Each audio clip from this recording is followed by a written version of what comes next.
Welcome back to Rock and Roll DNA. Rock fans love to talk about their favorite albums. Some albums are life-changing experiences. Let's have a look at some rock stars revealing their special musical moments that changed the course of their lives forever. The album that changed my life.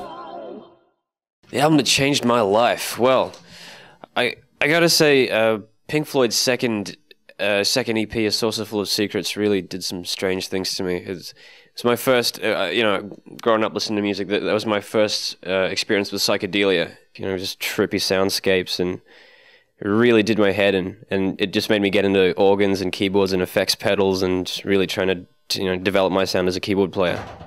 There isn't really one, I guess. I got heavily into punk rock when I was young, so the Germs GI album was big for me. But then, I guess, as I got older, I heard Led Zeppelin, and anything by them at all. Just I stopped playing punk rock and got into rock and roll and playing riffs.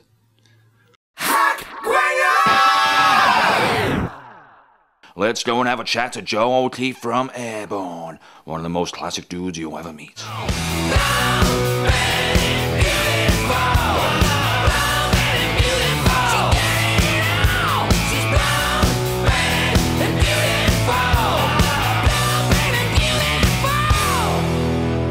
As a kid, did you like to go climbing in the playgrounds? Because you're very good at climbing scaffolding these days at major festivals.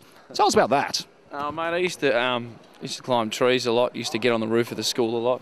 Used to climb hedges and run across the school hedges. There's this thing called the hedge run that you run around in school, and the teachers didn't like that too much because it didn't really set a good example for the rest of the traffic going past the school. Kids run across the hedge with a cigarette hanging out of their mouth. Yeah, always climbing stuff. It's always fun. I like to get up there. I used to have a fear of heights, but not anymore. Has there been any close shaves while you've been up there?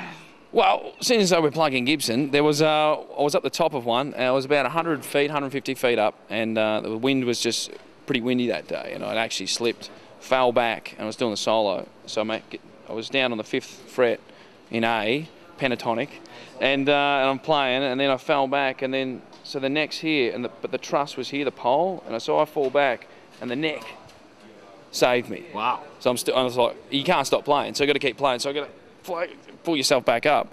And that guitar's had a broken neck before. Wow. It's had a broken headstock because I'm pretty rough with them. I jump off the stage and land on them and they break.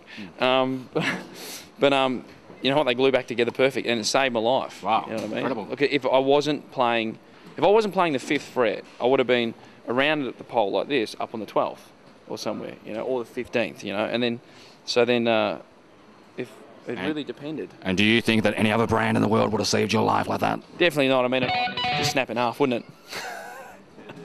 If you want to hear more Australian music on Australian radio and TV, please go and sign up at playmoreozmusic.com.